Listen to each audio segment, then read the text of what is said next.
Ay, magandang umaga, Manong Tin. And TG Chata.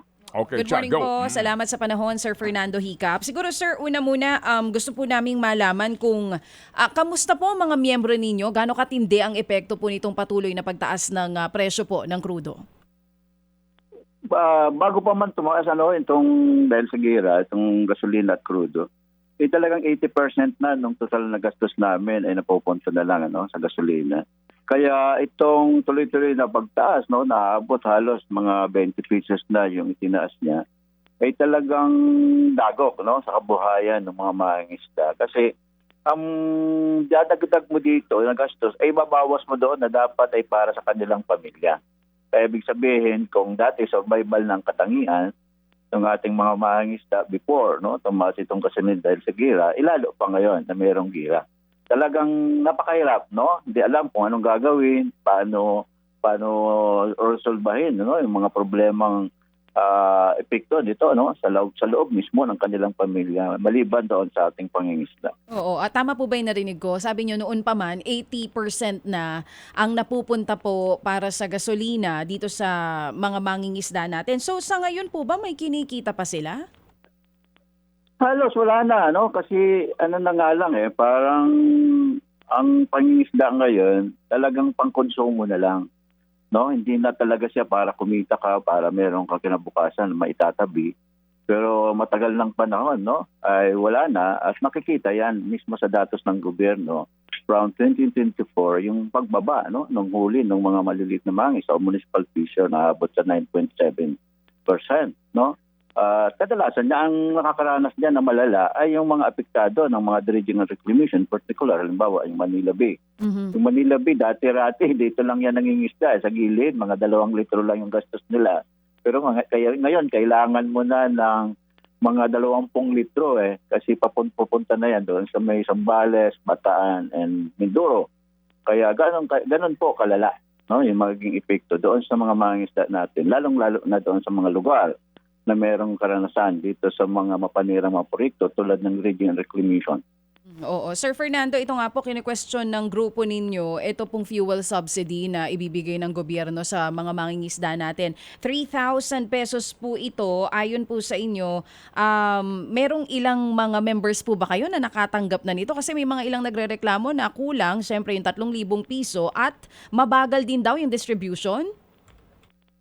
Sa ngayon, wala pang nakakarating sa amin ni Ola to. At ako mismo, nandito sa coastal area, yung mga kapitbahay kong mga mangingisda, kapwa kong mangingisda, wala pang nakakatanggap. Yun nga yung sasabi nila, paano ba kami makakakuha o makakatikim man lamang itong sinasabi nilang fuel subsidy? Kasi may pangangailangan na talaga Kasi nangyayari ngayon, BG, yung mga mangingisda natin, meron ng pagbaba yung oras nila sa pangingisda Dati-rati yan, halimbawa, merong magdamag ng isda, pero ngayon, chinichimpo na lang nila sa hapon or sa madaling araw. Kaya malaki, yung magiging kakulangan doon sa kita nila dahil hindi na sila regularly fully nakakapangisda.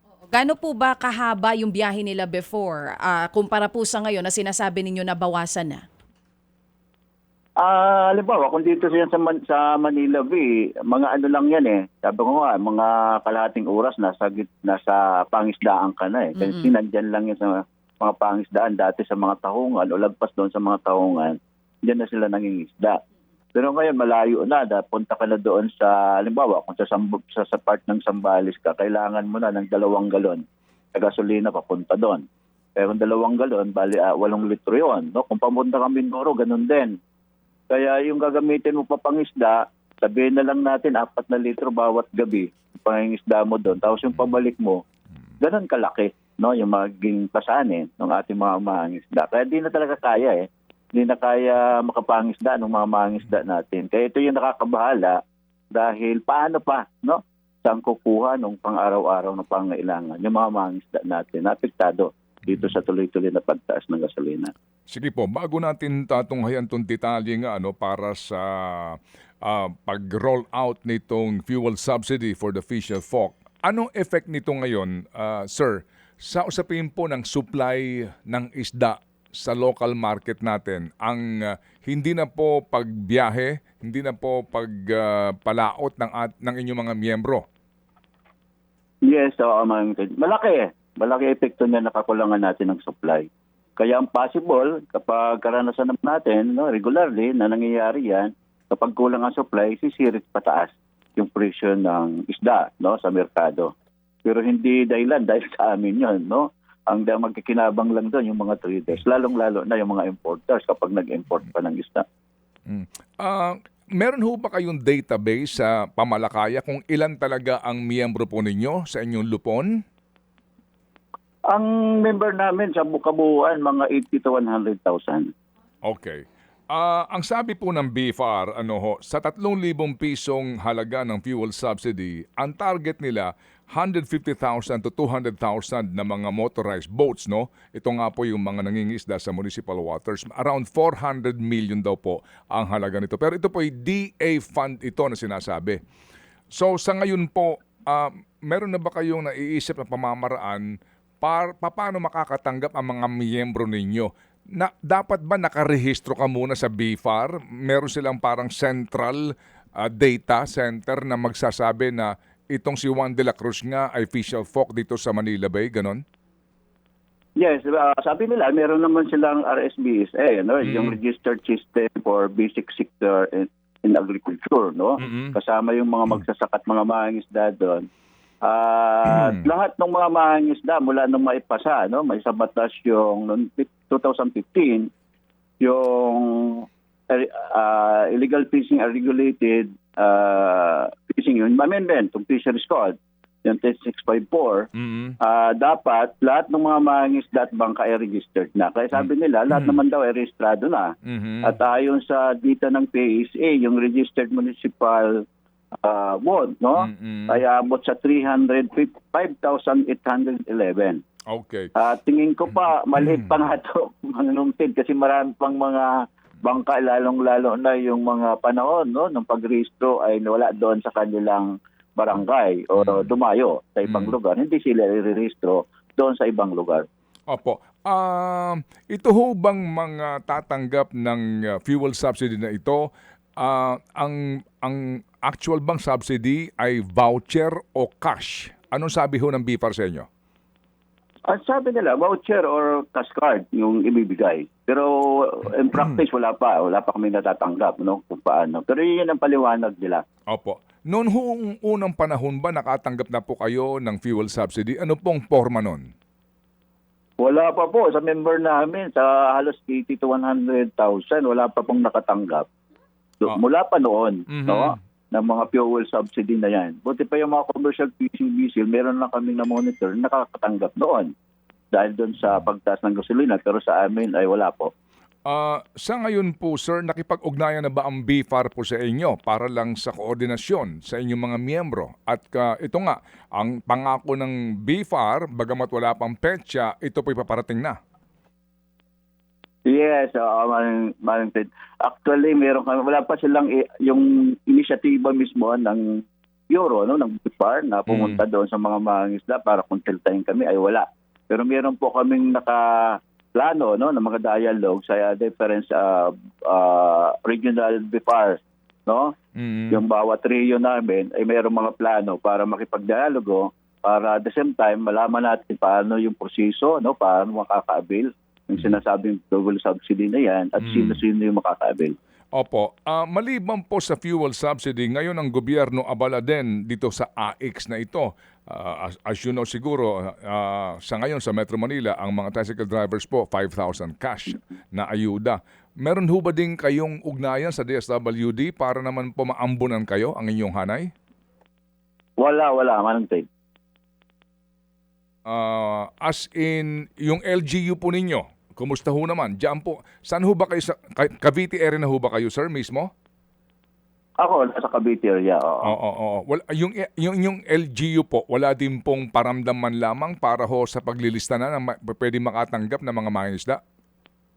Wala pa kaming nare-receive, no, na inisyatiba ng mga LGU na kausapin yung ating mga mangingisda. As in, paano kaya ho ngayon ito na ang binabanggit kasi nila muna ng DSWD pati DOTR yung mga nasa transport sector. Ang DA po naman kasi pondo po muna nila, no, para po sa fish fork at sa mga magbubukid. Ano pong balak niyong gawin ngayon? Sa balita nga po na eto na, namimigay na po ng pera. Yes, so yung balita ko nga, yung 2025 budget nila ng DE, para sa fuel subsidy. At ang aabutin lang daw na mga mangingisda doon ay 14,947. Napakaliit, Manong Tid. Alam naman natin yung ganitong napakaliit, tinitiyak ito ng mga local government na dapat o gamit nila sa politika Kaya ginagamit itong political patronage Kaya tiyak natin, napipiliin lang nito, yung mabibigyan ay yung kanilang mga supporter. Sige, ano ho ang inyong panawagan ngayon at balak gawin po ng grupong pamalakaya para po dito nga sana nga ay mapadali ito pong fuel subsidy at kayo po'y maambunan din nitong 5,000 na ayuda galing naman sa AX? Yes, yung plano namin, magkaroon ng mga dialogo sa mga BIFAR regional office para maipaabot yung hinaing ng mga mangingisda natin. At the same time, yung panawagan natin, sinusuportahan natin yung dapat ibasura na itong or i-suspend yung koleksyon ng value-added tax sa excise tax, At ganun din para sa pangmatagalan, yung pagbabasura na talaga ng oil deregulation law. Kasi punot dulo nito, ito yung dahilan kung bakit nakapusas o na yung kamay ng ating gobyerno para hindi mahabol itong mapagsamantala mga cartel sa langis na sinasamantala pa itong gira ni Trump sa Iran, sa Middle East na dahilan nung patuloy na pagtaas. Kaya yung kailangan dapat magkaisa yung mamamayan para masingil natin ang gobyerno at masingil si Trump, at malawagan tayo na dapat itigil na hindi makatarungan at walang kasaysayan na gira o walang saysay na gira na inilulunsad ni Trump. Sige po. So kami aantabay po kung sakasakali. Balitaan niyo po kami pag nagparamdam na po sa inyo ang inyong mga LGUs. Hindi ko rin po alam ang BIFAR kung paano po naman yung kaparaanan doon sa dagdag na ayuda sa inyong hanay. Partikular nga po ito hong benepisyo sa AX na sinasabi po ng gobyerno. Salamat po sa inyo pong panahon, Ka Fernando. Maraming salamat, Manong Ted and Chacha. Thank you. Panig po yan ng mga mangingisda na wala pa daw hong paramdam sa kanila. Mga kapatid, para sa iba pang mga balita at impormasyon, sundan niyo po kami sa X, Instagram, Facebook at syempre sa TikTok, True Network PH. Mag-subscribe din po kayo sa aming YouTube channel, True Network. May website din po tayo, truenetwork.ph. At pwede nyo rin po kaming mapanood sa Channel 19 ng aming True FM TV. Lagi pa rin makinig sa radyo dito po sa 105.9 True FM dahil dito, laging true sa'yo, kapatid. Ito tayo sa